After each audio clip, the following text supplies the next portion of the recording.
Hoje vou mostrar como fiz um capacete do Homem-Aranha de Ferro com lentes móveis. Este capacete do Homem-Aranha de Ferro não tem nenhum componente eletrônico dentro dele que faça os olhos se moverem. Em vez disso, os olhos são movidos por um cabo de bicicleta preso a uma seringa. Ao pressionar a seringa, ela move as lentes. Analisando o capacete, você pode se surpreender ao saber que não foi impresso em 3D. Eu mesmo o fiz com papelão, fibra de vidro, epóxi, massa para madeira, plástico e metal. Como talvez saiba, há 2 anos fiz uma máscara do Miles Morales com lentes móveis. De lá pra cá, evolui muito.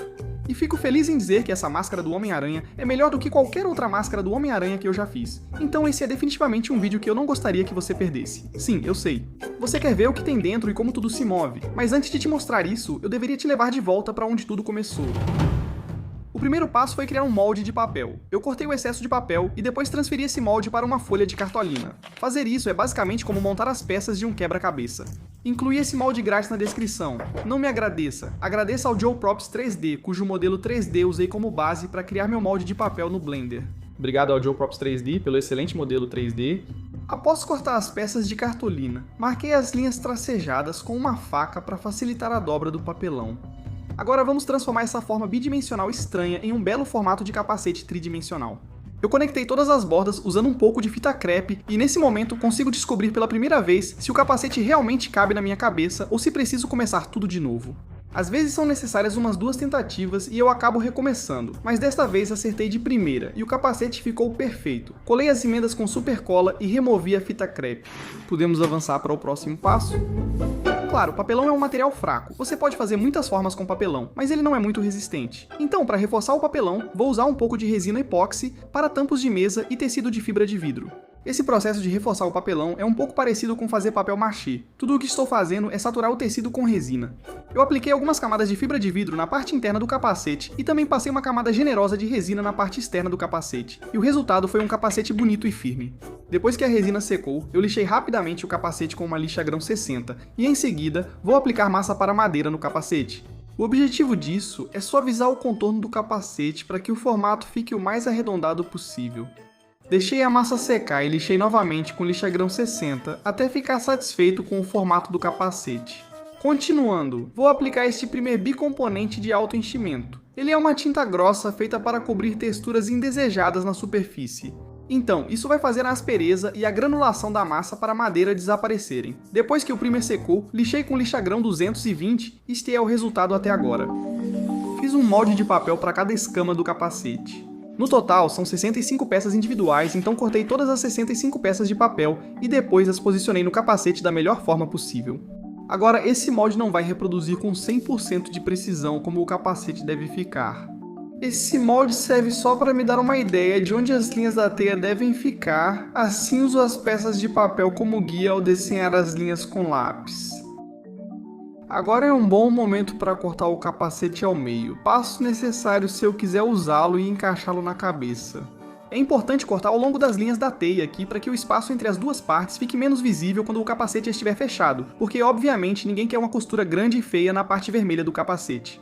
Aqui, eu pressionei com força com lápis para que um pouco do grafite pudesse ser transferido para um pedaço de fita crepe. Depois posso recortar facilmente isso e já tenho no formato exato da escama para transferir para um pedaço de Worbla. Se você nunca ouviu falar de Worbla, é um tipo de plástico que pode ser facilmente moldado quando é aquecido com um soprador térmico. Então, enquanto o Worbla está quente, eu pressiono ele contra o capacete, e assim que ele esfria, ele vai ficar permanentemente curvado desse jeito. Depois é só uma questão de traçar o formato da fita crepe no Worbla, recortar e então colar com super cola no capacete. Esse processo foi um pouco tedioso, porque eu literalmente tive que fazer isso 65 vezes, mas não vou mentir, valeu totalmente a pena porque eu acho que ficou incrível. O plástico filme foi usado porque eu temia que o Worbla grudasse no capacete, mas descobri que ele foi totalmente inútil. Como o Worbla tem uma textura bem granulada, eu apliquei muito mais daquele Primer 2K de alto preenchimento para tentar nivelar. O capacete foi então lixado com lixa 220 seguido de outra camada grossa de primer, já que uma demão de primer não foi suficiente. Dessa vez usei lixa 320 e depois lixei o interior do capacete com uma ferramenta rotativa e tambor de lixa para eliminar qualquer ponta que pudesse causar desconforto. Pintar esse capacete desse lindo vermelho metálico não é tão simples quanto só passar tinta vermelha, embora eu quisesse que fosse.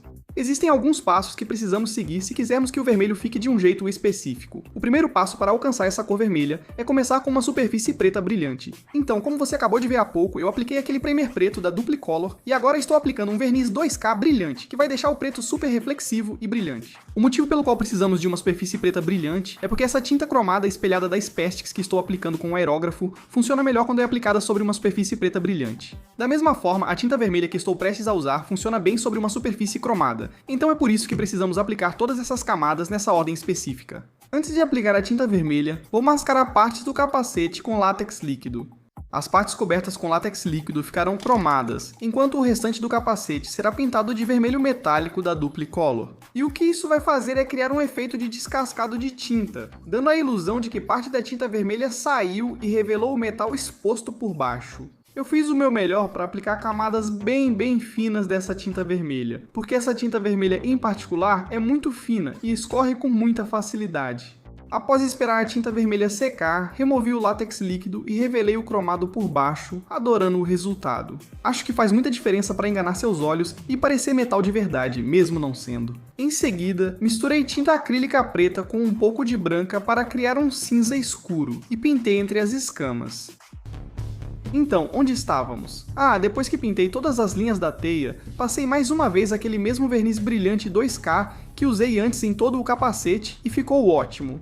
Para as lentes, fui em frente e desenhei o formato à mão livre o melhor que pude. E não se esqueça, disponibilizei esse molde gratuitamente na descrição. Nesse sentido, deixa eu dizer que, para quem quiser fazer isso, é importante considerar que cada pessoa nesse hobby pode ter orçamentos diferentes em relação aos materiais que consegue adquirir. Níveis de habilidade diferentes, uma variedade de conhecimentos. Algumas pessoas têm mais tempo para dedicar, outras têm menos tempo disponível.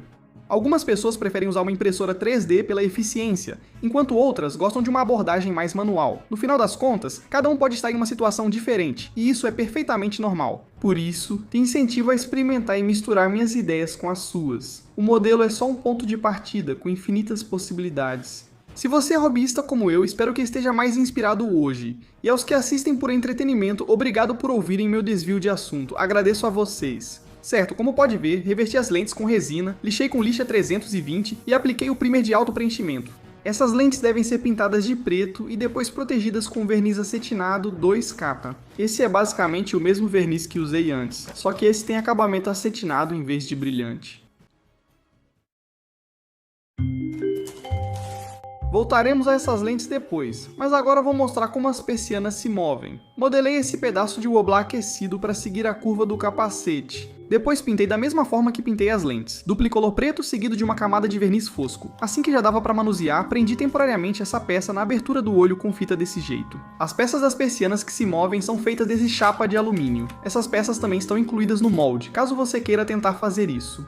Lixei o metal com uma lixa 400 para preparar a superfície para a pintura, e depois pintei o metal exatamente como pintei a peça anterior.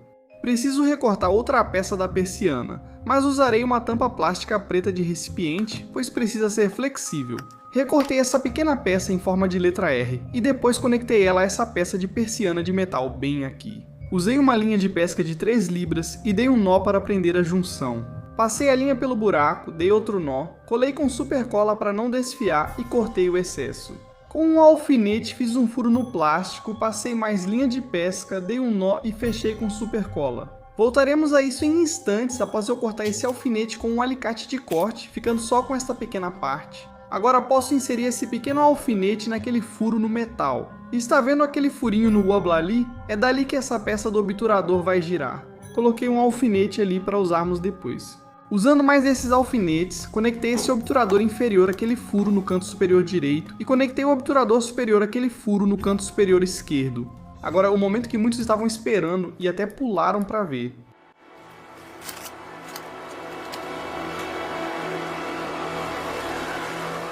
A tensão deve estar correta para garantir o movimento total dos obturadores, o que pode exigir algumas tentativas. É por isso que colei a linha de pesca na cartolina, porque assim eu não teria danificado a tinta caso eu precisasse levantar a linha de pesca e reposicioná-la, caso eu não conseguisse acertar a tensão. Bicarbonato de sódio faz a supercola secar quase instantâneo e posso cortar o excesso de linha.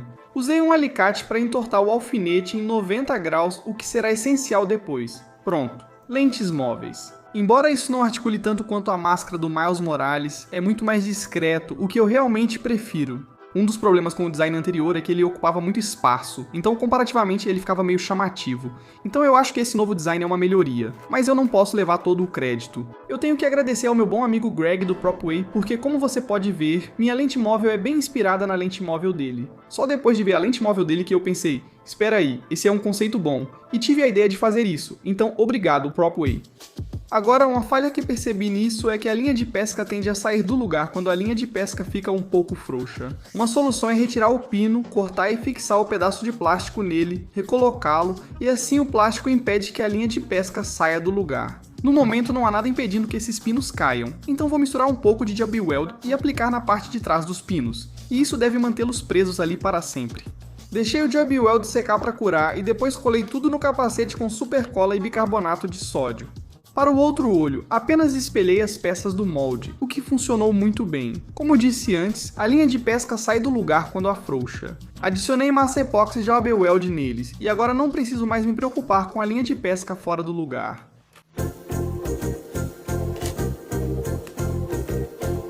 Ainda não terminamos, pois falta controlar o movimento das pálpebras. Até agora, só expliquei que os olhos são movidos por um cabo de bicicleta preso à seringa, mas há mais detalhes. Dentro da seringa estão essas 4 molas que abrem automaticamente as pálpebras quando você solta o êmbolo. Este é um cabo de câmbio de bicicleta, um fio em um tubo feito para deslizar com mínima fricção. Usei meu alicate de corte para cortar uma das pontas, assim pude separar o fio do tubo. Depois disso, marquei e cortei cerca de 30 centímetros do tubo, já que ele estava um pouco longo demais para a minha altura. Agora posso inserir esse fio pelo êmbolo, pela seringa, pelo tubo e empurrar o fio até onde ele não puder ir mais. Vou colocar massa epóxi Job Weld para fixar o fio ao êmbolo. Assim, ao pressionar a seringa, êmbolo e fio se movem juntos. Como nunca tinha usado a massa epóxi Job Weld, testei antes de aplicar no cabo da bicicleta e fiquei surpreso com sua ótima aderência ao metal. Não entendo como não conhecia esse produto antes. Prendi o cabo à seringa com uma fita de hóquei, e claro, são 2 seringas, uma para o olho esquerdo e outra para o olho direito. Colei os cabos no capacete com a cola E6000 que é flexível e resistente, mas seca muito devagar. Por isso, uso um pouco de super cola para fixar o cabo antes. Momento da verdade, conectei o fio ao pino usando mais massa epóxi Job Weld, e funcionou.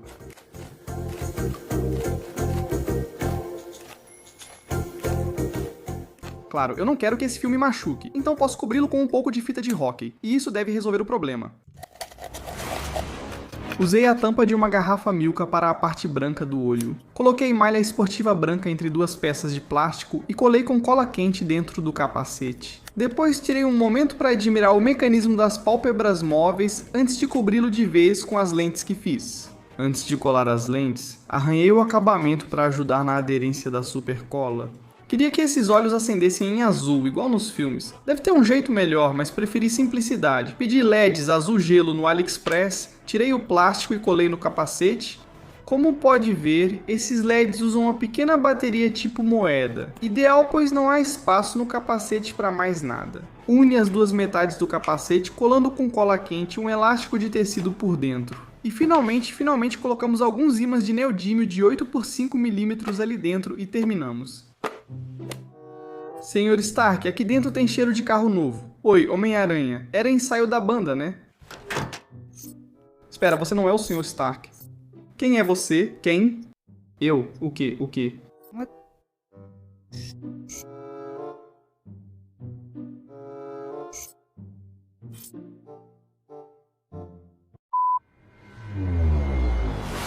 Sim, eu sei. Poderia ter impresso em 3D, mas quem me conhece sabe que prefiro fazer à mão, com carinho e atenção aos detalhes. É quase como um cozinheiro caseiro que passa horas preparando uma refeição deliciosa em casa, em vez de sair para comer. Por mais brega que pareça, para mim, a diversão e a empolgação estão na jornada, não só no resultado final. Se você for imprimir o molde, vai precisar do Adobe Acrobat Reader. É gratuito e leva só uns 2 minutos para baixar. Depois de baixar o molde, você vai notar que há 4 arquivos aqui. Clique com o botão direito, abra com o Adobe Acrobat Reader, depois selecione o ícone da impressora, escolha formato pôster e coloque sobreposição em 0. Bem aqui onde diz escala de mosaico, você deve pegar a circunferência da sua cabeça, dividir por 570 e multiplicar por 100, e o número que você obtiver é o que você vai colocar como escala de mosaico. Se fizer isso, tenho quase certeza de que o capacete servirá de primeira. Depois basta informar o tipo de papel e clicar em imprimir. Certifique-se de seguir exatamente os mesmos passos, tanto para a cabeça quanto para as escamas, então esses dois aqui. Já para as persianas móveis e a lente, a diferença na impressão é clicar em tamanho em vez de pôster, depois em escala personalizada e inserir o mesmo número de antes. Basicamente, a única vez que você precisa clicar em pôster é quando o molde é grande demais para caber em uma folha de papel, mas fora isso não é necessário. Se gostou deste vídeo, confira também meu vídeo anterior sobre o Stormbreaker de papelão. Clique na tela para assistir. Muito obrigado aos meus apoiadores no Patreon por me apoiarem e obrigado por assistir.